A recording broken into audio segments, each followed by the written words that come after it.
салом алейкум бинандагони азиз. имрӯз 14 июни соли 2024 мебошад. қарор дорем дар шаҳри Варда, деҳаи Болдурғон. ҳозир чӣ шуда номаш? ҳақиқат. ва мо ин наворо пешниҳод мекунем аз ҳавлии заминҳои хоҷагии акаи Қурбоналӣ ва оиди фаъолияти ин кас ки оиди зиёд кардани павлония, парвариши он ба мо нақл мекунад. Ман ҳамин дарахте ки мебинем дарахти павлония ҳаст. ин дарахт барои ороишӣ ва барои тахта кардан аст. барои ороишӣ бошад, иро ҳамин як 5 метр мекунеду дигар намезанед, ороишӣ мешавад, панҷа мезанад.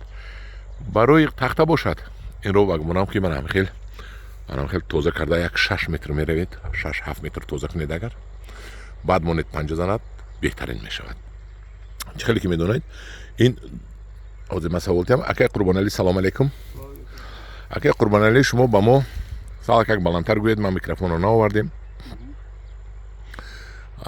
гӯед ки ҳамин павлониҳои шумо ана ҳамин кадом сорт аст ва чанд сола шудаги аст? Ина сортаи М1 нави М1. ин як сола пурка дуюм сола аст. М1 як сола пурка дуюм сола гирафтудааст. ҳозираш баландиш як 7-8 метр аст. баландиш як 7 метр 8 метр ҳаст. гапатон дуруст.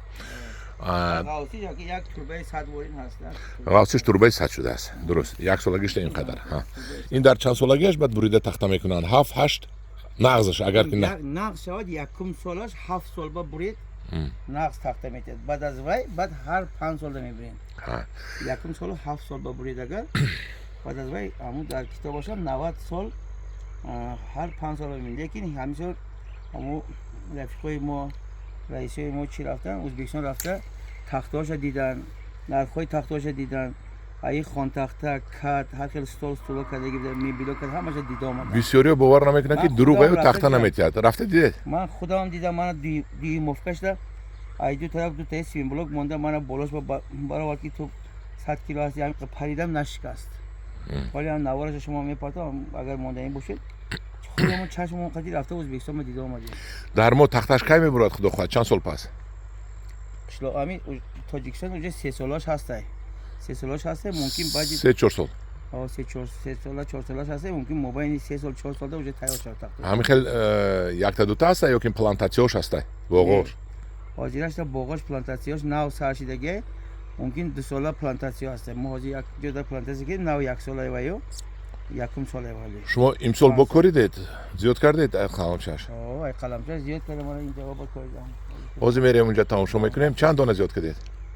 ҳозираш бояд 10,000 зиёдтар коридам. кай ба фурӯш мебуред? аку ина худо хоҳад тирамо ба ҳозир дигар фурӯхта намешавад? не, ҳозираш мо фақат стаканчик мефурӯшем. стаканчикам доред? парвардаш ҳаст. доред. вай арзонтар, майда майда. вай арзонтар 7 сом 8 сом. ҳакани биед унҷа равем пеши плантатсиятон. ана уҷада. акай Қурбоналӣ гӯе кани ин ҳамино аз стаканчик кай буроварда шинодед ина? мисол камака дер шуд, об дер омад. дер омад, об дер шуд. як сол як моҳ дер коридем. набошам аллакай ин вақт уже ё худаша қапида уже мо парвариша сар мекардем. об як моҳ дер кард, ай 3 июн, ай 4 июн сар карда коридем мо ина.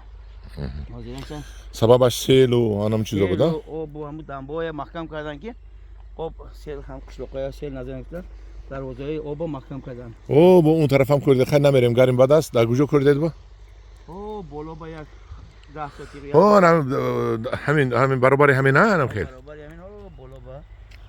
баъд мана унҷа як 20 сотик коридагӣ ҳаст, як 10,000 дона ҳаст. 10,000 дона коридагӣ. шумо баъд одамо ки агар илтимос кардан боғошон рафта шинонда нигоҳубинеша ба кала мегиред?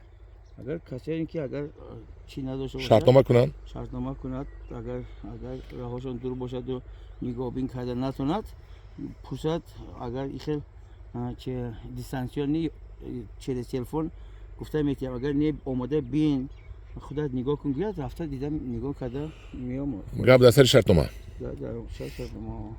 анаваям павлониҳотон чанд сола ҳастанд? анаваё павлони ман якум сола буд кард, дуюм сола рафтам. амро дуюм сола ҳастанд. дуюм сола як зимистона дидам ҳамаша манам ҳамаш. ҳамин ҳозир акаи Қурбоналӣ якта саволи ҷиддӣ да.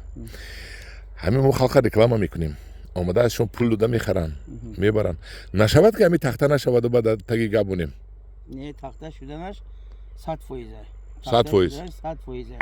من حاضر خلق احمق نمیشود نه نزدیکی با همون یک رئیسی ما رفته ازبکستان دیده آمد 2 متراش عدل تخته از 380 تا 700 تا 600 700 دلار تخته بود 6 متراش کوبش می کوبش 600 دلار انا 4 متراش 500 دلار از 2 متراش از 380 تا 450 دلار بود خودشون دیده و کات کردگی من این استول کردگی میبل کردگی همش دیده آمدن همین تخته نشد شما جوابشو میتید خدا خواهد زنده باشم جوابشو میتید ما برای که نمیخوایم که خلقمو فریب کنیم اکای قربان علی بله همدارون عزیز من ببینید که من در قصه در پچاق پیسته جو کردم این کسا سوال داده به جای شما که پگو اتویچات میکنید یا نه همش گفت من جوابش میتیم من کدامی اگر همکاری کردید باشد با اکای قربان علی من تلفنشون در بالای اعلان میمونم با سوال این آبی قطرگی ناز میبیند آبی جویبوری ناز میبیند کدام آب خوب بهتر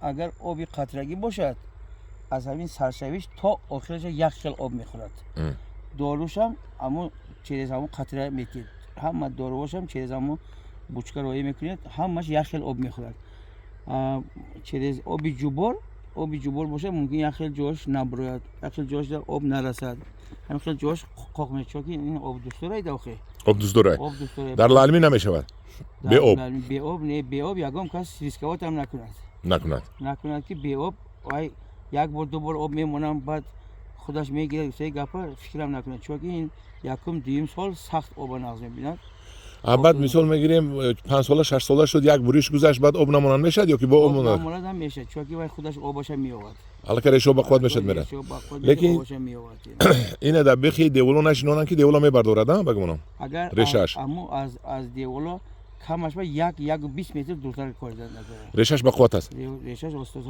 من 5 ماهش میکنیم همین ریشه داره که تمبول ایمیگش سخت ریشه داره افتیاش پتک ریشه دیوال نبردارد یکی ایمیگاش انیق میبردارد بیتونه میبردارد رحمت به شما که قربان علی یک جان تشکر به شما برای کار کدام مراجعت کرد از من خیلی معامله نقص کنید البته خوب که جان سلام